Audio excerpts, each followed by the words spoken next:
counter decoder na ang function. Okay, wala mo design sa scratch. So probably mo ka relate. But if you're gonna be designing your digital circuit from scratch, okay, using basic gates, it is really a problem. Okay. So with PLDs, it can be erased electrically and reprogrammed with a new design, making them very well suited for academic prototyping. Okay. So problem na to with hardwired is kung makasayop sa design, diba, dako kayong gugot. Labi na kung isulga na sa board. Okay, so that's why when you are creating your projects, you will prefer to make use of breadboard kaysa ibutang sa PCB, yung sulda-sulda. Okay, so sayo na kayo mag-modify sa breadboard. But again, ang problem sa breadboard, if not properly done, anhisag kalabdan sa o when it comes to troubleshooting. Labinag na ay mga connections dira na loose. Makita ba? Isa ka, para kita sila. Isa ka pa dyan. Okay. So, muna siya with PLDs. Okay. So, these are the problems that are usually encountered when you are using standard IC. Okay. So, if you are using basic gates, okay, samot kadaghan ang mga IC na gamiton. Okay? So, some of you were able to search for an IC na mas gamay ra o magamit kay integrated na ang, let's say, multiple functions like decoders and counter. Okay? So, we know that as more IC are utilized, mas daghan po ang connection. Okay? So kung magkadaghag connection, mas daghag subayonon. Okay? So as stated there, growth in interconnection will cause an increase in interference, PCB size, PCB design cost, and manufacture time. Okay, daghan man kayo kag ipang-connect. O daghan po kayong mga additional ESA. Okay? So this does not allow the user to expand or build on existing functionality. Kay again, dili man kadali mag-insert of changes if ever, let's say for example, imuha na siyang nasulda ang imuhang device. Okay? So it would also require keeping a significant inventories of IC. Okay? Now so far, after finishing the previous course, Logic Circuits and Switching Theory, pila na kabuok IC ang naanin mo sa balay? Well, sir, Ang kisuso ha? Gamay well, sir, gates out of gates Laba ba? ang the rest guba na. So out of 18, duha ray functional. Ay, sir, lapas to 18. Lapas ng direction. So apil lang guba. Apil lang. Apil lang guba. Okay. So again, you have already encountered the problem of using digital ICs, okay, especially katong mga basic gates. Okay. Now with PLDs, mo ni ang advantage na ito ang makuha when you use PLDs. So, number one, of course, since mas daghan man mo makonstruct on a single IC, it will occupy lesser board space. Okay? So ang development will be faster since dili naman nga nakadaghan ang interconnection. And of course, mas lower ang power requirements. So imagine what your 10 kabuk IC can do. Pwede na mabuhat sa usa ka IC na lang. Okay. So the cost of assembly process would be cheaper. Okay? Kaya again, wala na kayo dagang soldahon, wala na ka wires pag-connect. Okay? So wala na yung mga header, mga additional na need mo i-keep. Like for example, kanang IC holder.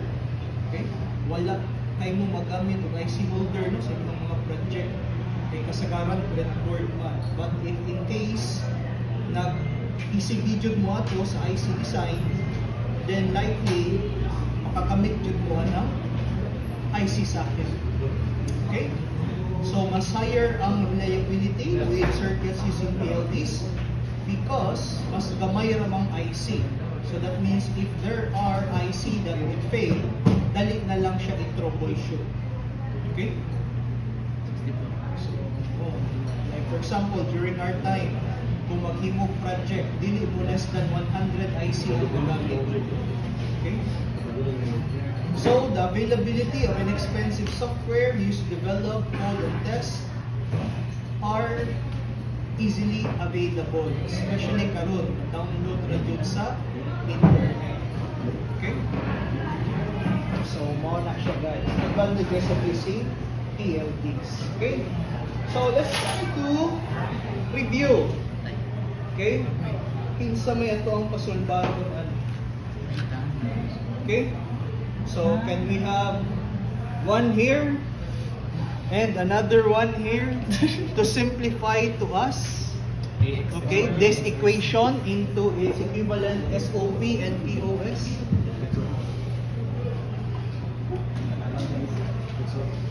Sige. SOP and POS. Kamu lang sa suwat o answer dira para later magkalisod ng example lain na po yung answer. Okay? XOR. Aw nato kung amigo ba sila?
Please. Okay, so based on the definition, it is an IC that contains large number of gates, flip-flops, etc. and that can be configured by the user to perform different functions is what IPLD is. Okay, so one of its purpose is to permit elaborate digital logic designs to be implemented by the user in a single device. So based on your experience sa previous STEM, okay, creating a simple flip-flop, okay, di ba? Medyo kas na kayong oras, no? Ang ka-relate. Kaya naman, bilang ipamalit guys. So let's look at the general structure of a PLD. Okay? So this is your PLD, or the programmable logic devices. So it essentially consists of array of AND gates and array of OR gates. Okay? So basically, kung magtanaw mo, it is an implementation of SOP. Okay? Sum of products. Wherein, ang responsible para sa product term is ang AND array. And ang responsible para pagkuha sa sum is the OR array. So, kita kayo.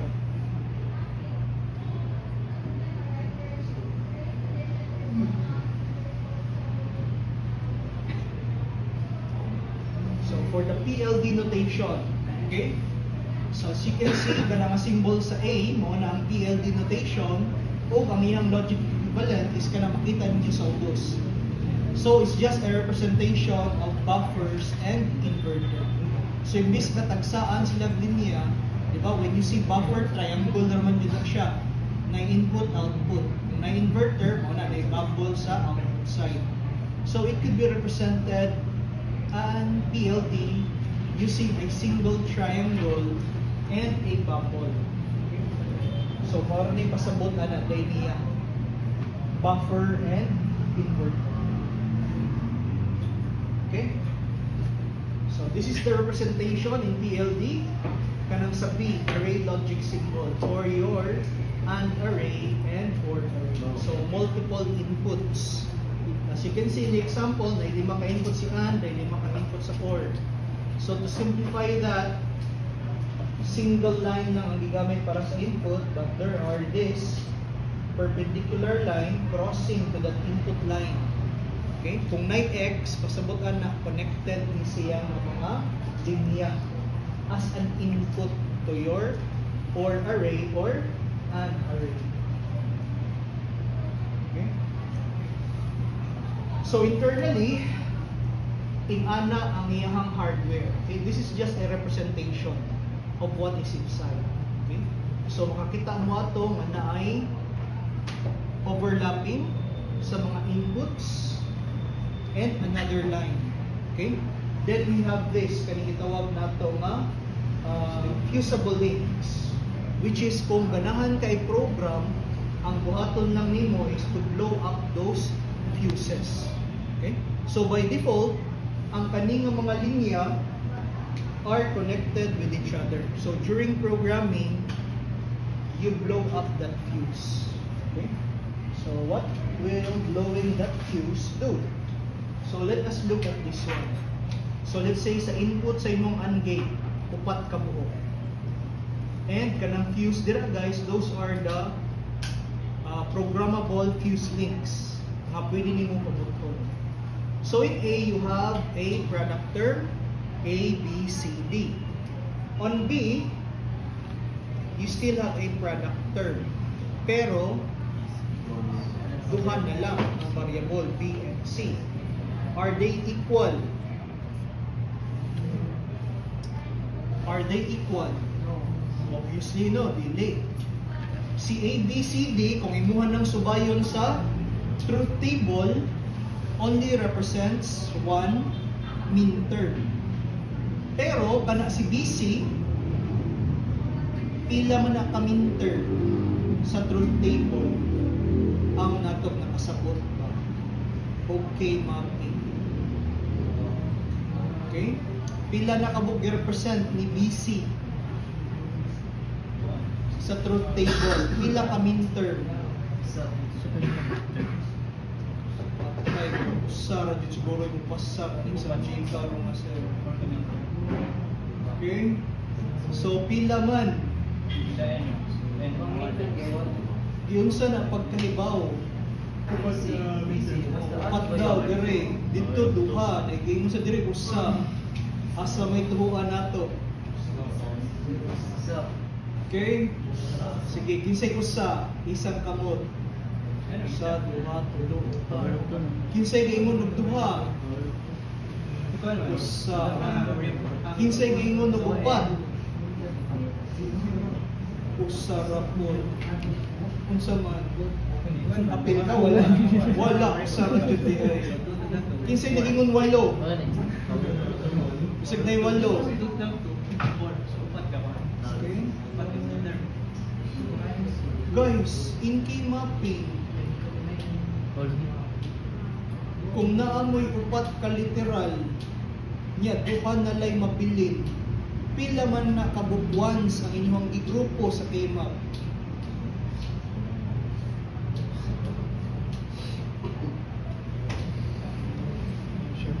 Pawion ko itong graduates. Para pa masabit niya ako theoretical fielding man. Kaya wa. Sabi. Uy, diba? And but variables dagdag mo. Sa number of groupings. Okay? Ang tayo pakita daw. Solution. Okay? So, ako'y BC. Pwede rin na algebraically expand to the standard form. Di man madaog pa. Visualization. So, ito yung pakita algebraically. Pila man dyan kabuok. Product terms. Okay? Eh, ubang daghan mong balimbing. Diba? Nai-upat sa 1, nai-usa sa 2, napoy usa sa 1, and the rest, balimbing.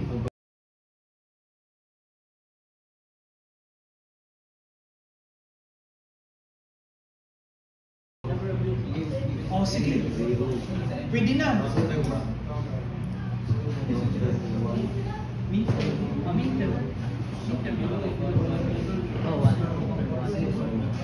ABCD. Sa ang ganina, pag pag-expand. So, SOP ng approach, may pinakadali. Sige. So, we have the term B ug C. I-expand into standard form.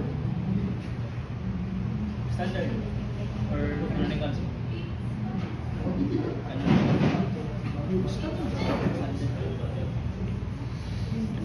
Para makita kung pila jud ka po. Uy, sige na, sige na. Representative A plus A complement was ato na siyang i-multiply by 1. Okay? You cannot just add any literals there in the equation. It will change the equation. That's why you need to explain where did that come from. Otherwise, it will be marked wrong. Okay? So, if I multiply the equation BC by 1, mausa ba? No. Okay. So, that still is equal to BC. So, this will prove na walay nausap sa equation. Pero pa na, nag-add ka largo og C plus A complement. It changes the equation. Diba? Pero, kung sa may equivalent sa 1,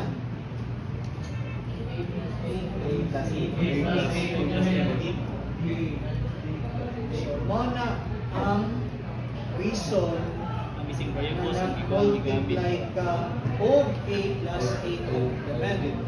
Kay kana nga term is basically just equivalent to 1. So you're not changing anything. So gimultiply nato siya with another 1. Okay?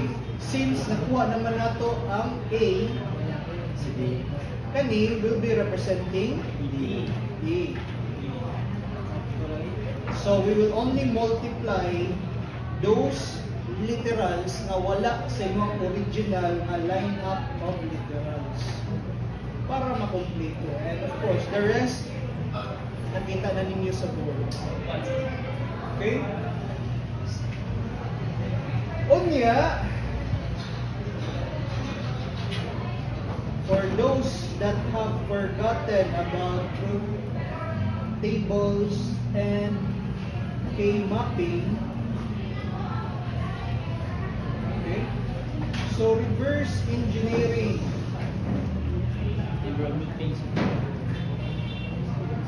Wait.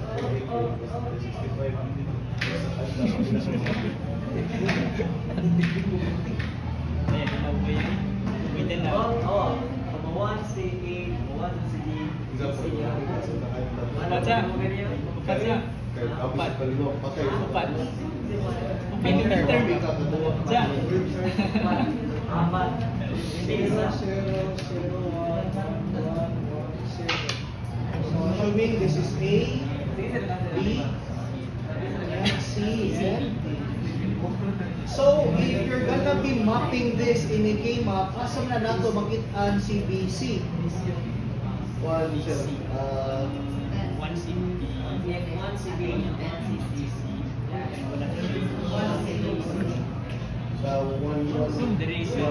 So, tanaw na to, asa man wa mo change si B? So, kani o kani nga kolom. Asa man wa mo change si C? So, dire o kani nga kolom. So, where do they intersect? Dire. Kana di sir sa last one. Sa pikas pa.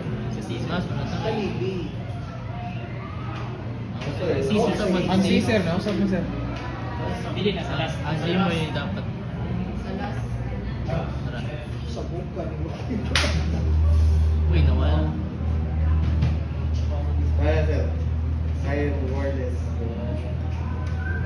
With so wireless is different. Pinasan na natin ba? Nawalan sa Bawal ng signal. Natin dire si C. Okay. Yes, right. So like so kung tanaw na nimo, Sir, nawalan. Sir, sa screen. Wireless. Okay. Ito pinasan na kami. Na receiver transmitter. Wireless yung HDMI. as isa may nga wireless HDMI dira katong tig 4,000. Si Gab, palit sir. Sponsor ko na sponsor. Okay. So kani okay. If you try to look at the equation or the term kung asa na silang upat na bilog, essentially pareha ra po dito. Okay? So of course, kung dinalian, you can easily use this kaya na naman may previous knowledge sa K-mapping. However, during exam, you will be asked to prove that balik ka dito sa Boolean algebra equation. Okay? So again, as what we can see here for our array, again, the PLD notation, before programming and after programming, after blowing up the QC, you now have A plus B. Okay?